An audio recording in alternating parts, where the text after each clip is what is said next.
Já, komið sæl. Það allir tilbúinir. Það fundur um 182 í Sveitarfélaginu Vogun settur og fyrir fundunum 8 mál. Áður en ég byrja þá hér Sigur Páll Árnason bæjarfulltrúi D-listan sem hefur misst kjörgengi sitt og látið á störfu sem bæjarfulltrúi. Í hans stað tekur sæti sem aðalmaður Andri Rúnar Sigurðsson sem verður varamaður og sem varamaður Kristinn Benediktsson. Ég vil bara bjóða Andra Rúnar bara velkomin til starfa í bæjarstjórn og leið bara þakka Sigur Páli fyrir hans störf fyrir bæjarfélagið sem bæjarfulltrúi.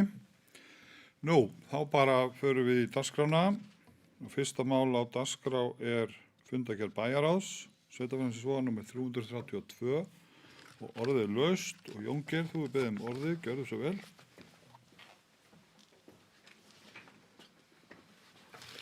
Ágæti forseti, bæjarfulltrúar. Mér langar aðeins að minnast hérna nokkur mál, örfá í þessari fundargerð. Ég mig langar til þess að byrja á lið 1-2 og þar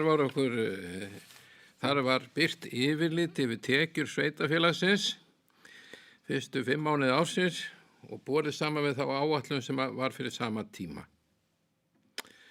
Það kemur í ljós og við getum eiginlega sagt að það sé komið svona skemmtilega óvart að útsvar greiðslur hingað, staðgreiðslan, hún verulega fram úr þeirri áætlun sem var sett, eða rúma 22,5 milljónir.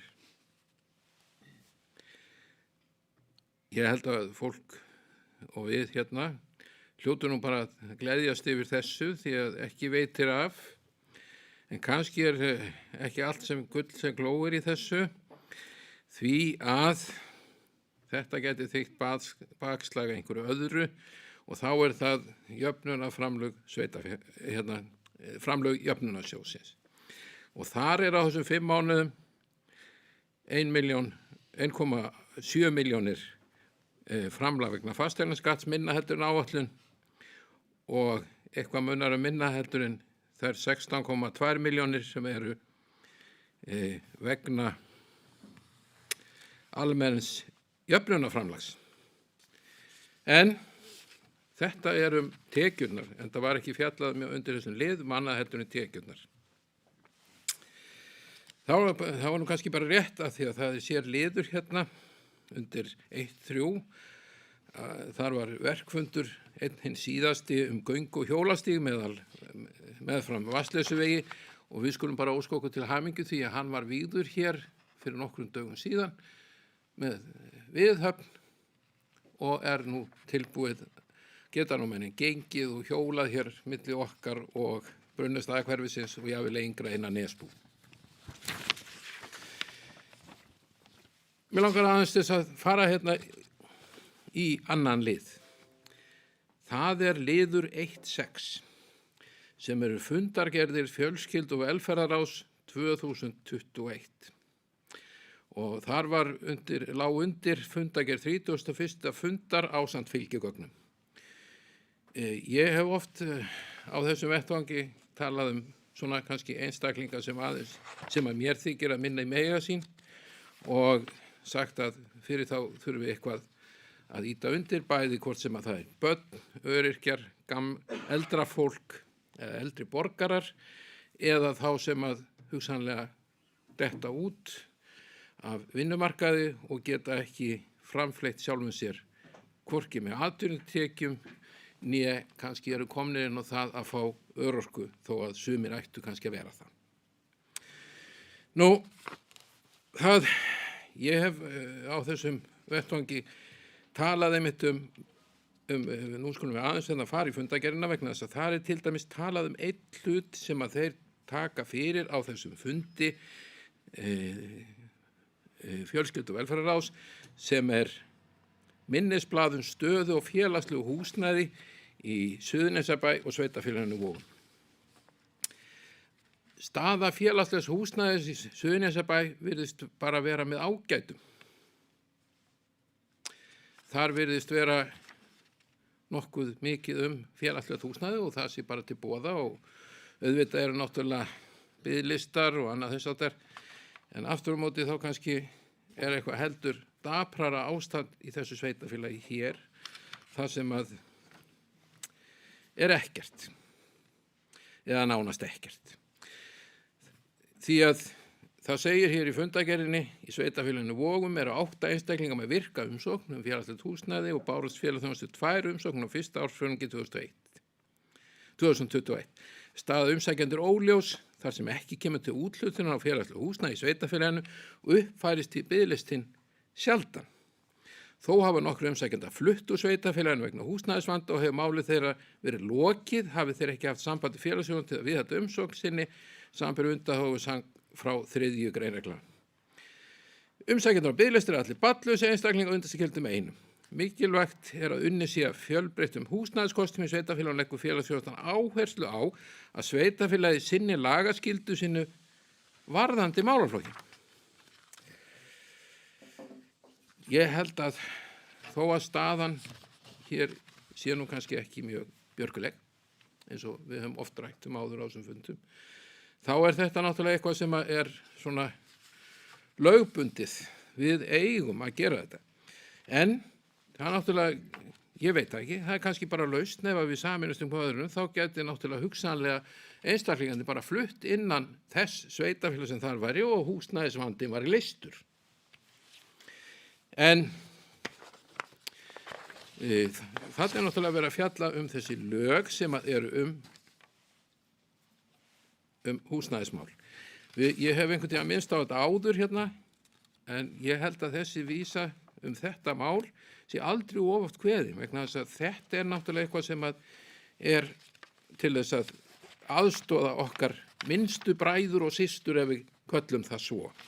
Og við náttúrulega viljum gera það. Nú, ég hef líka minnst á annað, að auðvitað þarna inn í þessu,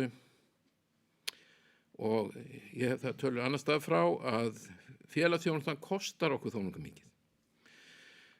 Fyrstu 5 mánuðina þá var þetta eitthvað 17, kom eitthvað milljónir og auðvitað það náttúrulega daldið.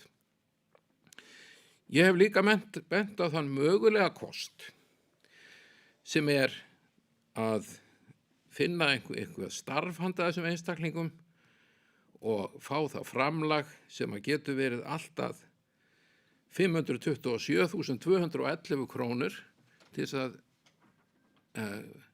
þess að styrkja starf viðkomandi. Oft hefur verið rætt það að þessir einstaklingar séu bara hreinlega ekki vinnuhæfir, þeir bara get ekki unnið og get ekki neitt. Þá náttúrulega kannski komið að þessum vanda.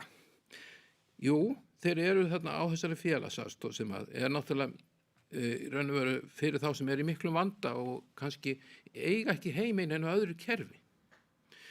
Gæti verið að þeir ættu kannski heima í örorkukerfinu. Það gæti líka verið að einhverjir af þessum einstaklingum gætu þurft smá átak til þess bara að komast út í þjóðfélagið aftur. Með í þessu var yfirlit sem að allt merkt fjárhagsaðstoð Suðurnesjabæjar og sveitafélagi Vogar 2019-2020. Ég veit ekki hvers konar blað þetta var vegna þess að það hugsanlegt og mér sýnist nú svona samkvæmt tölunum að hér hafi verið að ræða tölur sem að séu fyrir 20 og 21 fyrstu 5 mánuðina. Þá, ef ég hef lesið þetta rétt og þetta sé þannig, þá eru hér einhvers staðar 10 manns á þessari félagsaðstoð cirka. Ég held að það sé náttúrulega ekki verkefni okkar hér í þessari bæjarstjórn, heldur verkefni þessari nefndar, velferðarnefndar þarna, að finna út úr þessu og vita hvort að sé eitthvað hægt fyrir þetta fólk að gera. En aftur á móti þá það kannski okkar mál að finna hvort að við getum nýtt okkur þessi úrræði sem þarna ég búin að minnast á til þess að koma þessum einstaklingum á fætur aftur. Skulum sjá aðeins hérna. Í þessari fundargerð er náttúrulega líka fjallað, hún er mjög umfangsmikil og fjallar líka til dæmis vanda barna og þess áttar, en ég held að við skulum ekki taka það, heldur bara óska hinn besta að börnunum vegni vel, og ég veit að við hér viljum finna bestu leiðir fyrir þessa einstaklinga sem að eru svolítið minnumáttar. Takk. Takk fyrir þetta, Jón Geir. Orðið er ennþá laust. Það hefur verið, þín var sárt saknað við opnun nýja göngustígsins. Það hefur verið gaman að sjá þið þar. Eflaust verið á einhverjum fundinum. Orðið er ennþá laust. Enginn sem vil taka til máls, þá legg ég þessa fundargerð fram til samþykktar. Þeir sem samþykkja hana vinsa að skeið merki. Hún er samþykkt samhliða. Annar mál á dagskrá er fundargerð bæjarráðs einnig, númer 333, og orðið er laust. Eitthvað sem við taka til máls. Jón Geir, gjörðu svo vel.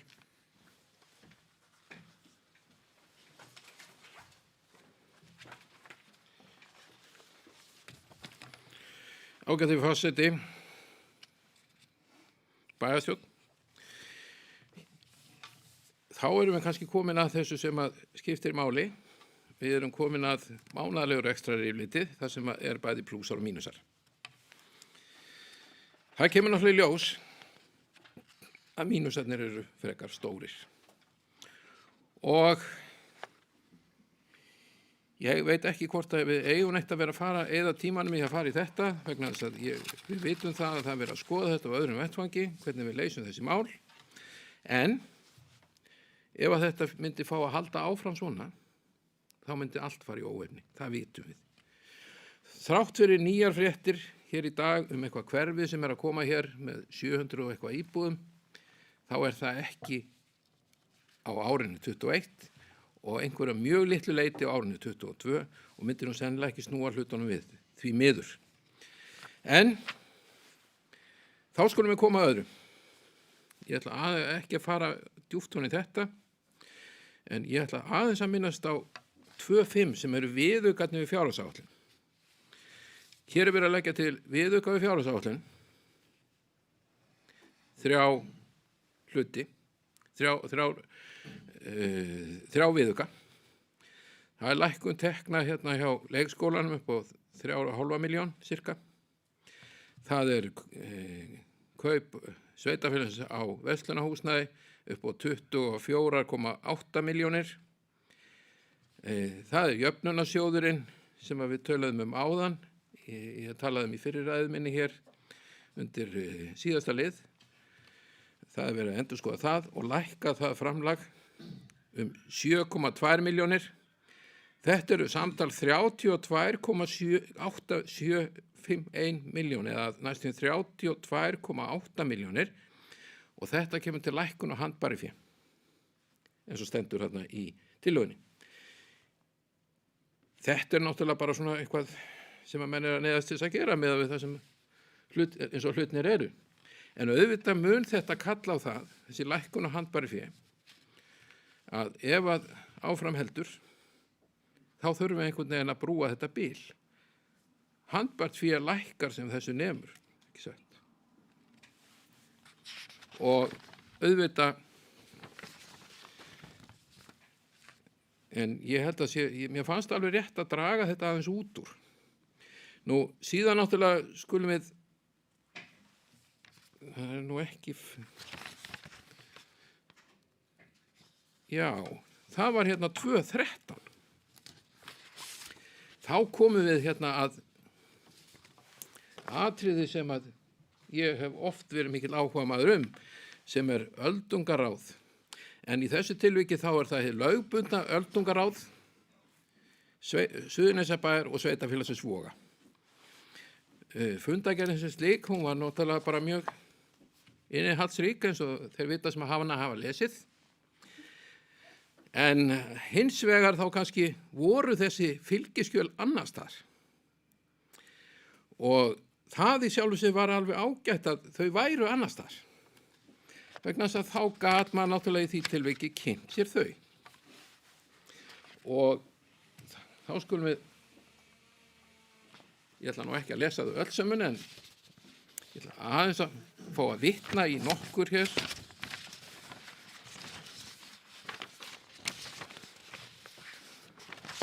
Vitna í hérna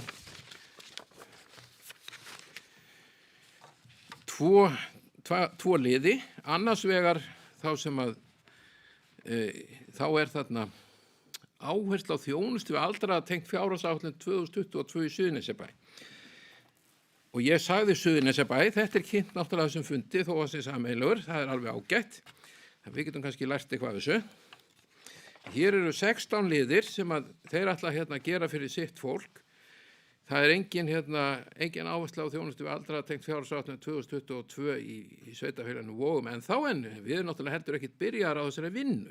En það kannski væri ágætt að við í þessari bæjarstjórn og fleiri læsum þetta og vitum hvort að eitthvað mætti gera eitthvað svona svipað og hafa einhver markmið fyrir okkar eldri borgara, sem að vísu eru miklu færri heldur en þarna suður frá. En ef þeir eru færri, þá ætti verið auðvitað að gera hlutina. Það kostar ekki eins mikið. Nú, síðan var markmiðið var að þjónustu við aldraða almennt séð.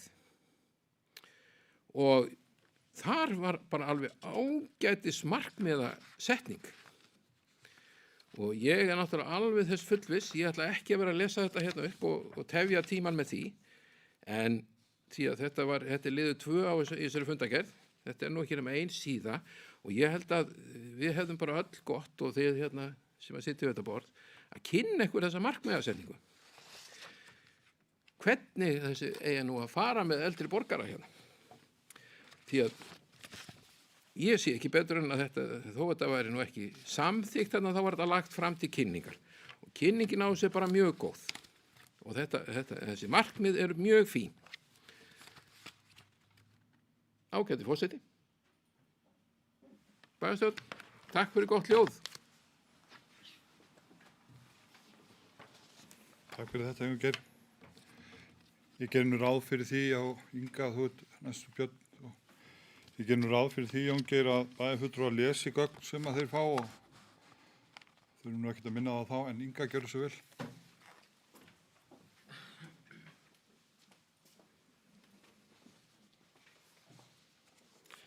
Virðulegur forseti og bæjarfulltrúar og gestir. Ég vil tala 213, öldungar á Suðurnesja og Voga. Ég sit í þeirri nefnd og hún Silla okkar líka, Sigurbjörg. Það sem hefur verið svolítið rætt, sem ég langar svolítið að vekja athygli kannski bæjarfulltrúa á og nýta kannski tækifæri að því ég kem hérna inn sem varamaður og minni ykkur á að þið þurfi kannski að passa svolítið upp á og sem hefur menn hafa rekið sig á þarna hjá Suðurnesjabæ og þið hafa kannski heyrt að því, ég veit það ekki, að framkvæmdastjóri spítalans segir alltaf það er ráðuneytið og það er ráðuneytið og heilbrigðisráðuneytið þetta og heilbrigðisráðuneytið hitt. Ekki hægt og ekki hægt og ekki hægt, heilbrigðisráðuneytið. Svo kemur bara heilbrigðisráðherra til þeirra og segir nei, þetta er bara ekki rétt. Framkvæmdastjórinn á að leggja línuna fyrir alla heilbrigðisþjónustu á svæðinu og óska eftir því sem hann vill fá. En hann kannski bara einbeita sér að einhverju öðru en, eða svona aðeins nær sér þar sem hann situr. En hann á að hugsa svæði í heild sinni og það sem mér þykir miður og búin að tala fyrir í á þessum vettvangi, að til dæmis þessi litla læknisþjónusta sem við fáum hér, þessi einu sinni í viku, hún hefur bara ekkert verið eftir að COVID kom. Ég held að enginn á hætt að vera veikur þó að það komi COVID.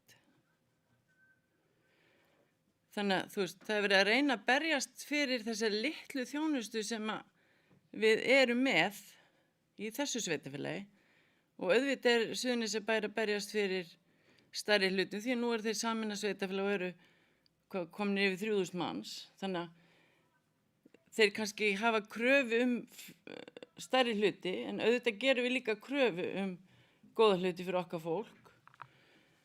En það annað sem ég vildi segja að eldra fólk í Suðurnesjabæ hrósar okkur hér í Vogunum fyrir mjög margt sem við erum að gera fyrir eldra fólkið og það sem ég legg áherslu á í minni vinnu þarna, það að ég vil, mér þykir vænt mér eldra fólk, ég vil að fólk sem heima, ég vil að manneskjan sem kemur og skúrar hjá þeim eftir 2 daga viti hvernig líðanin hjá viðkomandi. Ég vil ekki að einhver eldri manneskja sem, eða sjúkur, eða hvernig sem það hafi kannski verið grátandi heima og svo kemur einhver að sinna þjónustu, þú veist, og það fara engar upplýsingar neitt, skilji. Ég vil að það sé samtala milli heimahjúkrunar, þrifþjónustu. Ég vil sjá, þú veist, þetta samtal sem komið á að hluta eins og í Reykjanesbæ og ég búin að tala fyrir í mörg árendar, þú veist, einhvers konar rapport eins og hétt á spítölunum, svona milli vakta. Það sé einhver svona tengiluðu þessara manneskja sem að upplýsi þá. Það hægt að vita ef Sigga hefur gráti í síðustu 2 daga. Það eigi ekkert að koma óvart og hún þurfi bara kannski að þú leppir inn og bjóðir henni hendina þína. Ekki bara ætlast þess að hún sé í góðum gír. Þú veist. Já, og svo má bara gera miklu betur fyrir eldra fólk. Þetta fólk búið að skila sínu. Takk. Takk fyrir þetta, Inga. Ég hef heyrt þetta áður sem þú nefnir að félagsþjónustan sé einmitt að reyna að vinna í þessu að þessir aðilar tali saman. En Björn, þú varst búin að biðja orðið, Ásgeir, þú fær svo orðið á eftir. Gjörðu svo vel, Björn.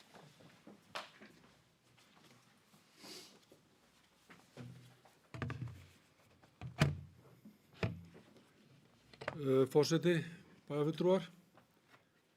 Ég ætla líka aðeins að drepa hérna niður í máli 2.3 og kannski 2.4 sem úttekst á rekstri og fjármálum og mánaðarlegt rekstraryfirlit, kannski aðalega 2.3. Við vitum það náttúrulega öll sem hér situm að rekstur bæjarfélagsins á í bara miklum erfiðleikum núna og þetta það þarf verulega að taka til hendinni þar til þess að gera bótar á. Við fengum í bæjarráði í síðustu viku skýrslu frá ráðgjöfum sem hafa farið svona grúndið í gegnum rekstur bæjarins og skilaði tillögum. Þetta heilmikið skýrsla sem skiluðu sem nú bundin trúnað ennþá og þess vegna ekki rétt að fara að ræða innihald hennar hérna núna en það morgun ljóst að rekstur þessar sveitarfélag á í verulegum erfiðleikum og það þarf að gera eitthvað dragstíkt til þess að bæta þar úr. Jónger myndist nú á hann hér nú verið að byggja upp stórt hverfi og var nú reyndar í blöðunum í dag umfjöllun það að það myndur kannski ekki öllu redda en ég er svona lítil bjartsýni með þá uppbyggingu sem þar og svona til framtíðar litir þegar maður horfir nokkur áfram í tíman þá kemur þetta hverfi væntanlega til með að styrkja efnahaginn hér og gera þetta sveitarfélagi mikið betur sett bara í öllum samanburði. Hann kannski ekki lesi greina alveg nógu vel heldur því hann talaði að það myndi nú enginn flytja þarna inn á þessu ári og eitthvað mjög fáir líklega á næsta en ég las nú ekki betur en að fyrst íbúðirnir myndu flytja þarna inn í haust og einhver töluverður fjöldi myndi líklega flytja þarna á næsta ári. En þetta skilar sér væntanlega smám saman og þetta 10 ára plan sem verið með þetta í gangi. En þegar þetta hverfi verður fullbyggt þá verður þetta sveitarfélag mikið hagstæðari rekstrarreining heldur en það í dag og verður auðveldara við allan rekstur hér að eiga.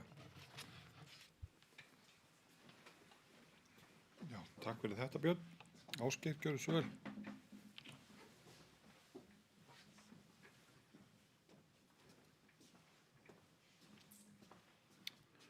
Forseti og ágætu bæjarfulltrúar. Mér langar að ræða hér lítilega það sem kom fram í máli bæjarfulltrúa Jungis og reyndar hjá Birni líka varðandi hvert útlitið væri hér í rekstrinum. Það rétt sem fram hefur komið að það er engin ágreiningur það að það hefur verið á brattan að sækja hér í rekstrinum og við þekkjum öll hvernig afkoman var á síðasta ári. og fyrir liggur að það eru komin drög að úttekt rekstrarráðgjafa aðgerðir sem grípa þar til. Á þessum bæjarráðsfundi, þegar farið var í rekstraryfirlitið, þá finnst mér mikilvægt að það komi líka fram, sem ekki kom fram hjá bæjarfulltrúa Jón Geir, nema að litlu leyti til, að það væri, við værum að sjá betri útsvarstekjur. Og ég man ekki betur en að það hefði komið fram á fundinum að við værum í meginatriðum þar sem af væri ári þokkalega á áætlun með alla liði. Þannig að mér finnst varhugavert, eða ég allavega geld varhug við því að það sé verið að ræða það hér að allt stefni í óefni óbreyttu. Það gerir það alls ekki. Það er verið að vinna samkvæmt áætlun ráðgjafana viðsnúning. Það er verið að fylgjast nákvæmlega með rekstrinum og hann er í öllum meginatriðum á áætlun og þar sem hann er ekki á áætlun er verið að leita eða bregðast við með aðgerðum.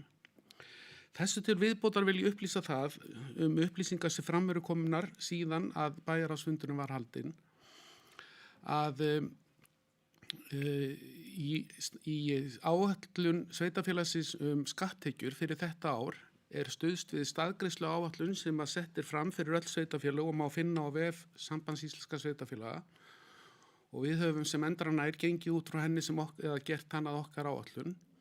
Sú áætlun gerir ráð fyrir því að launatekjur myndi og þar með staðgreiðslutekjur hjá sveitarfélögum myndi hækka 3,2% á milli ára og það gerði okkar áætlun ráð fyrir.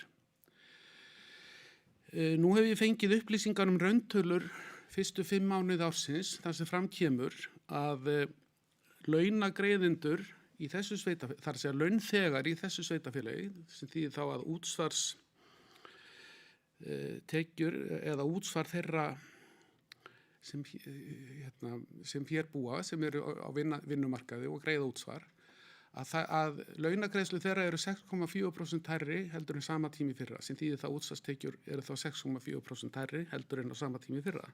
Þetta skýrir í raun og veru það að við erum með umframkeyslu, þar að segja við erum með meiri tekjur heldur en áætlun gerði ráð fyrir. Þessu til viðbótar er mikilvægt líka að nefna að eftir á álagning hefur ekki komið fram í bókhaldi sveitarfélagsins en hún er lögð fram einmitt við álagningu í upphaf júní og það var samdóma álit mín og löggils endurskoðanda sveitarfélagsins að endurskoða ekki, þar að segja gera ekki viðauka við fjárhagsáætlun tekjurnar fyrir en hinn eftirágreidda álagning eða heildarálagning lægi fyrir. Þannig að það má gera ráð fyrir því að hún komi á allra næstu dögum og þá getum við á sama hátt, á raunhæfan hátt, sett fram viðauka sem gerir ráð fyrir að því að best verður séð á byrjunni 30 til 35 miljón króna viðbóta tekjum fyrir sveitarfélagið á árinu. Þannig að ég vil bara setja þetta í þetta samhengi.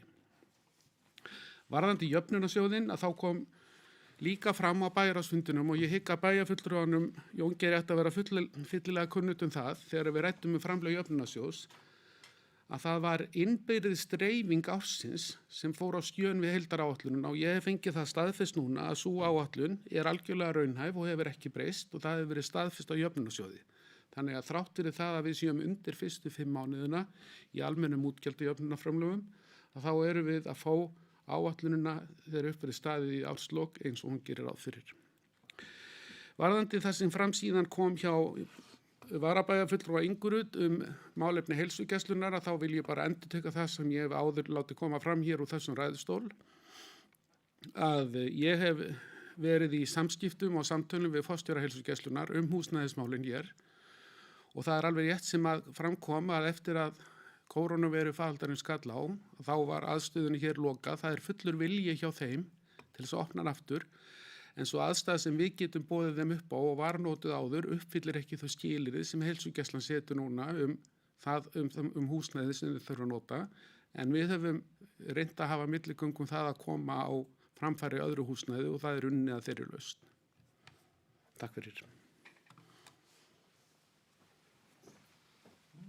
Já, takk fyrir þetta Ásgeir. Nú, orðið er ennþá laust. Ef ykkur vil taka til máls, svo er ekki, þá ætla ég að leggja þessa fundargerð fram til samþykktar. Þeir sem samþykkja hana afvísa skeiðmerki og hún er samþykkt samhljóða. Þriðja mál á dagskrá er fundargerð skipulagsnefndar, fundur nr. 27 og orðið er laust. Já, Andri, gjörðu svo vel.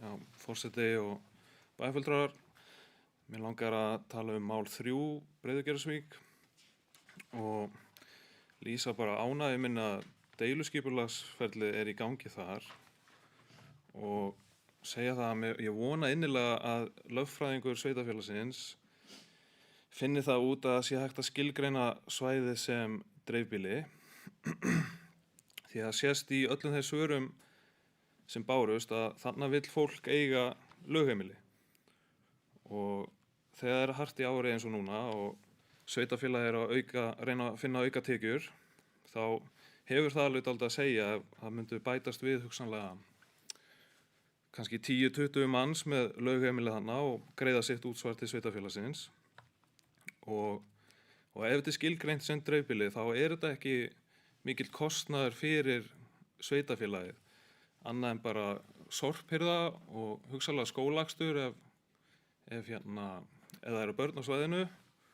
og svo kannski eitthvað snjómokstur á veturnar og eins og segja það er ekkert algengt sjaldgæf sjón á ströndinni að það sé snjómokstur þar og tala ég bara á reynslu en ég bara vona það að það verði hægt að skilgreina þetta svæði sem dreifbýli og ákvörðun það verði tekin í framhaldi. Takk fyrir. Takk fyrir það, Andri. Já, Áshildur, gjörðu svo vel.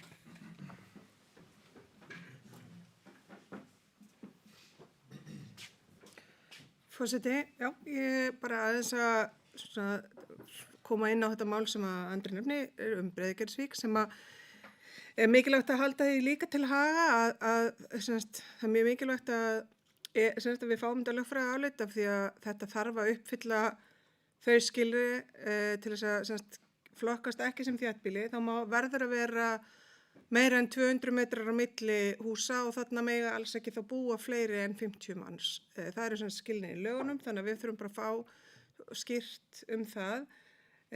Af því að ef að öðrum kosti er náttúrulega kostnaðurinn hleypur hann á 100 milljónir sem að á næstum 100 milljónir sem að kostar að breyta landnotkun þarna. En ég er sammála að það er bara gott að við komum á deiliskipulagi þarna hvernig sem fer og mjög gott að við fáum bara úr því skorið af eða á. Af því sveitarfélagi verður alltaf að gæta þess að brjóta ekki jafnræðisreglu og gæta þess að koma fram við íbúana eftir þeim lögum og reglum sem gilda í landinu óháð búsetu. Takk fyrir. Takk fyrir það, Áshildur. Björn, gjörðu svo vel.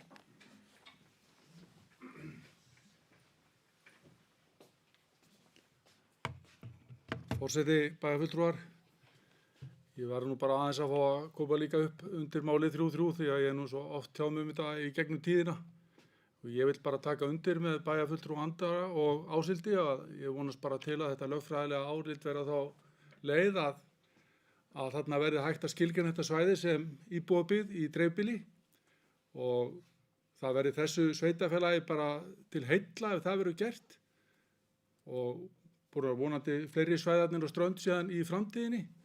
Það veitir ekkert af í því árferði sem hér ríkir að reyna að ná í þær tekjur sem við getum þá hugsanlega náð í og ég vil bara lýsa bara ánægja mér líka með það hvað voru margir sem skiluðu inn erindi. Þú veist, ég átti ekki vona að vera svona margir en að þetta margir skildu koma og lýsa vilja með það að flytja þarna lögheimili sitt, fólk sem þarna býr og greiða sín gjöld og til þess sveitarfélags það réttilega býr í og vill gera, það finnst mér bara alveg frábært og ég bara, eins og ég segi, vona eins og þið bæði og vonandi við öll að þetta verði að veruleika. Takk fyrir það, Björn. Nú, orðið er hann laust. Já, Inga Rödd, gjörðu svo vel.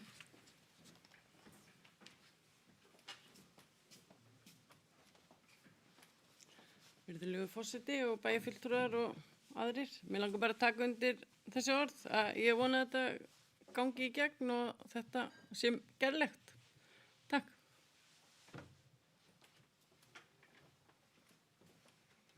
Takk fyrir það, Inga.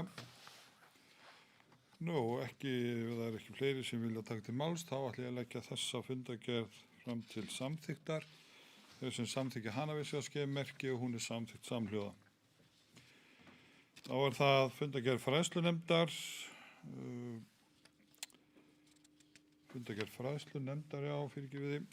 Fundargerð númer 95. Áður en ég gef orðið laust þá ætla ég að taka fram að við þurfum að kjósa sérstaklega. Ég ætla að leggja fram tillögu í máli 4.3 dvalartími barna, opnunartíma leikskólans. Það er varðandi það að stytta opnunartíma leikskólans frá 17 niður í 16:30 og þar er leiðandi stytta dvalartíma barna úr 9 tímum í 8,5. En orðið er laust. Björn, gjörðu svo vel.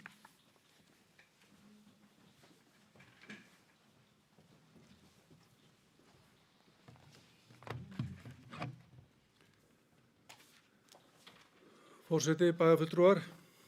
Já, ég hafði einmitt hugsað mér að drepa niður málið þarna í máli 4.3. Drepa niður málið mínu. En þar er einmitt lagt fram erindi skólastjóra hámarksdvalartíma barna í heilsuleikskólanum á Suðurvöllum.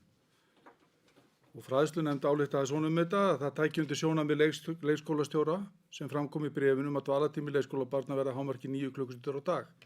Og beini því til bæjarstjórnar að hámarksdvalartími barna á leikskólanum verði endurskoðaður, meðal annars með vísan til áhersla sem koma fram í stefnumótun barnsverndar sveitarfélags. Nefndinni þeirra skoðun að stytta í dvalartíma leikskólabarna en meira eða í 8,5 klukkustund á dag. Starfsemi leikskólanum verði þannig lokað 16:30 daglega. Ég bara tek undir álit nefndarinnar og styð þetta mál. Finnst það bara flott. Mér langaði síðan að drepa niður í máli 4. Býttu nú við. Já. 4.2. Skólapúlsinn sem var líka ræddur þarna á þessum sama fundi. Niðurstöður starfsmannakönnun skólapúlsins fyrir heilsuleikskólann á Suðurvelli. Leikskólastjóri fór yfir niðurstöðu könnunar og svaraði fyrirspurnum fundarmanna. Niðurstöðu könnunar voru almennt jákvæðar. Það sem ég furða mig kannski á að nefndin skuli ekki hafa tekið niðurstöðu skólapúls Stóruvogaskóla ennþá til umfjöllunar. Sem finnst alveg sjálfsagt mál og óska eftir því að okkar nefndarmann eða okkar í deilistanum að það veri gert. Og finnst mér líka svolítið leiðilegt að sjá í þessari nefnd að það skulle ekki vera hægt að fullmanna nefndina á nefndafundum og varamenn sjá sér ekki fært að mæta þegar aðalmenn ekki komast, en það á þarna og reyndar umhverfisnefnd líka.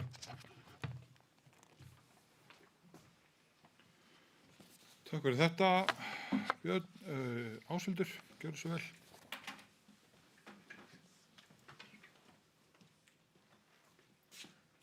Forseti, já, ég vildi ræða hana aðeins varðandi opnunartímann. Jú, svo sannarlega ég leynt því að börn verji sem mestum tíma með foreldrum sínum og semst að þau hafi góðan stað eins og leikskólan okkar til þess að vera á að meðan að foreldrar eru í vinnu. Og ég auðvitað er þetta hluti að við erum búin að ákveða að vera vinna að því að gera sveitarfélagið barnvænt sveitarfélag, þannig að við tökum þetta inn. Mér finnst líka bara gott að vekja máls á því að við eigum líka að hafa það sem barninu er fyrir bestu í huga þegar við hugum að þessari dagvistun. Og þá kemur landfræðilega okkar og kannski atvinnuþátttaka foreldra utan sveitarfélags til álita. Og það hefur löngu verið þannig að við hefum þurft að taka tillit til þess að það er mögulegt að foreldrar barna sem að hér búa sæki vinnu annarkvort til Reykjanesbæjar eða í þá átt eða inn á höfuðborgarsvæði og þessir foreldrar þurfa þá auðvitað dagvistun á meðan að þau koma sér til og frá vinnu og plús að vinna sinn vinnudag sem að vonandi næst þá með þessari styttingu.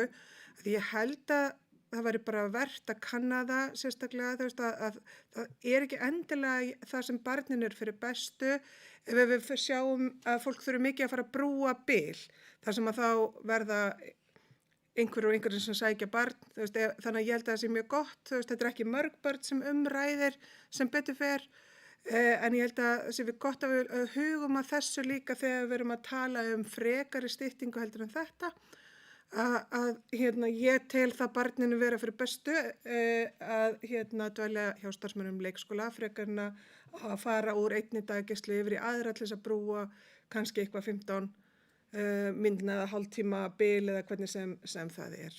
Þannig að við bara höfum þetta í huga þegar við endurskoðum. Takk fyrir. Já, takk fyrir það, Ásmundur. Eru fleiri sem vilja taka til máls? Já, Jón Geir, gjörðu svo vel. Ágæti forseti og bæjarfulltrúar. Ég ætla nú kannski bara að byrja og fara ekki gegnum röðina eins og. Ef við byrjum á 4.1 og takum umbóta áætlunina, mér sýnir svona flest hérna í henni, það hafi verið hérna gert sem er gott. Tökum svo skólabúlsinn í heilsuleikskólanum Suðurvellir. Það vill nú þannig til að nánast á hverju ári þegar hann er tekið fyrir þá hef ég eitthvað komið með einhverjar athugasemdir það og athugasemdir hafa verið þannig að hlutnir hafa verið í góðu lagi þar. Bara í verulega góðu lagi. Almennt séð, bara í gegnum mörg ár og ég held að það, þegar ég rendi í gegnum þetta þá sá ég ekki annað en að svo væri enn þá. Nú, hins vegar þegar við horfum á opnunartíma leikskólans, ég ætla ekki að hafa fleiri orð með það en bara rósa þeim, þau standa sig bara mjög vel þarna og eru bara virðist vera nokkuð ánægð í vinnunni og það er það sem skólapúlsinn segir. Opnunartíminn, auðvitað er þetta vandamál fyrir þá sem einhvers staðar er að vinna langt í burtu inn á höfuðborgarsvæðinu eða hinn áttinni. En auðvitað erum við hérna að stefna þessum áherslum barnvænt sveitafélag. Og þetta er einn af þeim. Barnvænt sveitafélag er að börnin séu ekki hérna einhvers staðar í hérna skólanum eða þeirra vinnustað eins og sem ég kalla þetta 9 tíma á dag. Þau séu bara helst 8 tíma á dag eins og allir aðrir eða 7,5 eða eitthvað svoleiðis. Það er þeirra vinnustaður. Þetta sé ekki svona eins og var horft hérna á kannski fyrir einhverjum árum áður. Þetta væri svona geymsla fyrir þau hérna meðan þau væru hérna meðan foreldrinu væri í vinninni. Það er bara ekki svoleiðis lengur og við megum ekki horfa á það þannig. Nú, svo ef við höldum nú aðeins áfram, við förum yfir skóladagatalið sem að við náttúrulega, ég reikna með að við staðfestum hér og tökum starfsmannahaldið. Þetta er allt saman full mannað, enda væri nú eitthvað annað skrítið í þessu árferði, þar sem að fólki vantar nú vinnu fyrst og fremst, það gengir nú illa en að vísu því miður þá verðist nú ekki ganga alveg nú vel að fá fagmennta fólk, en það er nú bara eins og það er. Kannski eru þessir einstaklingar ekki til, en samt sem áður þá vitum við það að einstaklingar hérna úr sveitafélaginu, þeir hafa bara verið í námi til þess að bæta sig þannig að þau getur náð fagmentum. Og þá skulum við horfast til þess að þessir fagmentu einstaklingar sem eru hér upprunir, þeir verði hérna áfram og verði þá bæði kennarar og leikskólakennarar og annað í sinni heimabyggð. Takk. Takk fyrir það. Takk fyrir það, Jón Geir. Það eru fleiri sem vilja taka til máls undir þessari fundargerð. Ekki, en ég mun langar kannski að segja varðandi þessa fundargerð að fulltrúi D-listans forfallaðist á síðustu stundu og þegar var búið að fyrirgeðu E-listans, hann forfallaðist á síðustu stundu, þannig að það er samt mikilvægt að allir fulltrúar mæti, það er alveg rétt, það er alveg satt. Nú ekki sem fleiri sem vilja taka til máls að þá legg ég þessa fundagerð, það er mál nummer 43, já. Það er þá tillaga til bæjarstjórnar að bæjarstjórn samþykki þessa tillögu fræðslunefndar að opnunartími, eða sem sagt dvalartími barna á Heilsuhjálparskólanum Suðurvelli verði ekki lengur en 8,5 tími. Þeir sem eru samþykki því finnst það skefið merki og það er samþykkt samhljóða. Við það bara fundarritaram að setja það í bókun og að útfærsla opnunartímans þá verði þá að leikskólastjóri útfæri það hvernig sá opnunartími er.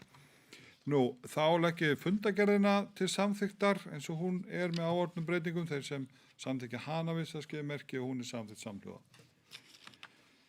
Þá er það 5. mál á dagskrá sem er fundagerð umhverfisnefndar sveitarfélagsins, fundagerð nr. 11, orðið laust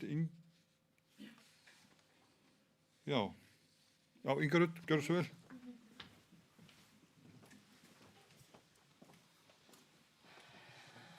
Virðulegur forseti, bæjarfulltrúar og aðrir gestir. Mér langar bara þegar við erum að tala um mætingu þá, ég veit ekki hvort allir þekki mig í það, en ég er sem sagt átt að sitja þarna sem varamaður á þessum nefndafundi. Ég var beðin að sitja þennan fund 10. Og ég er jú í 100% vinnu og rek fyrirtæki og sit í stjórnum fyrirtækja og svo er ég kærasta og amma og móðir. Þannig ég gekk út frá því að fundurinn væri 10. og ætlaði að fara að lesa mér til 9. en þá sá ég að fundurinn var búinn. Þannig ég bist innilega afsökunar og það var enga veginn ætlun mín að mæta ekki á þennan fund og yðrast stórlega. Og þar leiðandi gat ég ekki boðið neitt fyrir mig því að ég gekk út frá því að fundurinn væri 10.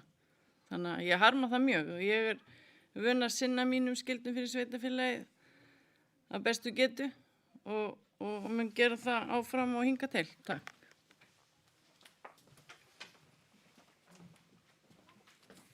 Takk fyrir það, Inga Rut. Það held að sé besta afsökun fyrir að hafa mætt ekki fund sem ég hef heyrt bara. Nú orðið er enn laust með þessa fundagerð. Engin sem við takk til máls, þá fyrirgefðu Ásöldur, gjörðu svo vel.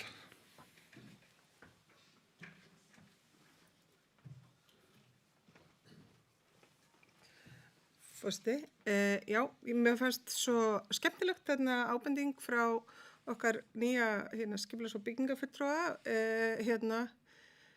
var með þetta með betra Ísland og ég er búin að vera að kynna mér hennan vef núna og ég held þetta sé bara eitthvað sem við ættum að virkilega skoða. Þetta er spennandi, þetta eykur aðgengi íbúa að ákvörðunartöku, eitthvað sem við höfum alltaf talað fyrir hér og hvernig hann er settur upp er skemmtilegt. Það getur skapast umræða inn á vefnum einstaka mál og þannig að það verður svona jákvæð og uppbyggileg skoðunarskipti og þannig er náttúrulega líka hægt að setja þá fram tillögur og gaman að sjá hvernig þessi sveitarfélög sem eru virk þarna eru að nota þennan vef til þess að fjalla ýmis mál, bæði stór og smá. Takk fyrir. Já, takk fyrir það, Ásöldur. Jóngeir, gjörðu svo vel. Forseti, bæjarfulltrúar. Já, þessi nýji sviðsstjóri umhverfis- og skipulagssviðs. Ég sé ekki betur en að hann sé bara koma sterkur til leiks með því að það sem að Inga Rut var að segja, koma með góðar hugmyndir inn og þessa, inn í þessa nefnd. Nú, ég ætlaði nú kannski aðeins að minnast á eitt hér. Stundum hefur maður verið talað um rusl og drasl og ég sé að hann hefur fengið verkefni frá nefndinni að senda þessum sem eru niður við höfn eitthvað bréf það. Þetta sé nú kannski ekki alveg nú gott það sem að þar er. Og einhvern veginn hefur manni sýnst að sumir hlutir hafa verið færðir úr stað og færðir þangað frá einhverjum öðrum stöðum þar sem að þeir voru ekki velkomnir. Og þá er ég að tala um einhverja gullmóla sem sumum finnst en öðrum finnst vera bílhræ. Og síðan er náttúrulega bara, eins og ég segi, þegar ég fór hérna eitthvað niður daginn, ég bara, mér rakir róa stans hérna, þetta er orðið rosalega mikið, alls konar dóti þarna á baklóðum og fullt af einhverjum gámum sem að ég veit ekkert hvort eru leyfi fyrir ekki, sjálfsagt getur verið það, en þarna er þarna þessi ágæti maður og ásamt hérna Hollustuverndinni að komið með gott verkefni. Nú, síðan er náttúrulega margt hérna fleira fróðlegt sem að hefur skeið á þessu fundi. Fræðslukvöld í Moltu gerð fyrir þá sem hafa áhuga á því og útivist á nærumhverfi og bara, ég held að þessi nefnd, hún sé bara að sanna sig að hún hérna sé að gera mjög góða hluti og þessi skipting sem að kannski sumir hafa sagt að skipulagsnefnd annars vegar og umhverfisnefnd hins vegar, þetta sé nú bara einhver vitleysa því að það væri nóg að hafa eina. En með að hvað þessi nefnd er eiginlega að gera hérna mikið í alls konar umhverfismálum sem að við erum náttúrulega að hugsa á þessum síðustu tímum, þá held ég hún hafi átt fyllilega rétt á sér, þessi skipting. Takk. Takk fyrir þetta, Jóngeir. Nú er ekki fleiri sem að vilja taka til máls undir þessari fundargerð, þá legg ég þessa fundargerð fram til samþykktar, þeir sem samþykkja hana, vinsamlega skeiðmerki, og hún er samþykkt samhljóða. Nú, 7. mál á dagskrá er kosning forseta og varaforseta bæjarstjórnar til 1 árs, árið 2021 til 2022, samkvæmt samþykktum sveitarfélagsins skal kjósa forseta og 2 varaforseta til 1 árs og eftirfarandi eru tilnefndir. Það er forseti bæjarstjórnar Ingþór Guðmundsson, 1. varaforseti Ásthildur Linnet og 2. varaforseti Björn Sæbjörnsson. Einhver sem að vill taka til máls undir þessu? Ef svo er ekki, þá þeir sem eru samþykkið þessu vinsamlega skeiði merki og það er samþykkt samhljóða.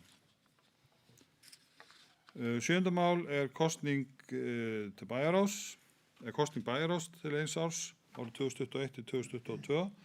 Og það er einnig, samkvæmt samþykktum sveitarfélagsins skal kjósa bæjarráð árlega til 1 árs, 3 aðalmenn og jafnmarga til vara. Og eftirfarandi eru tilnefndir af E-lista aðalmenn Bergur Alþórsson formaður og Ingþór Guðmundsson varaformaður.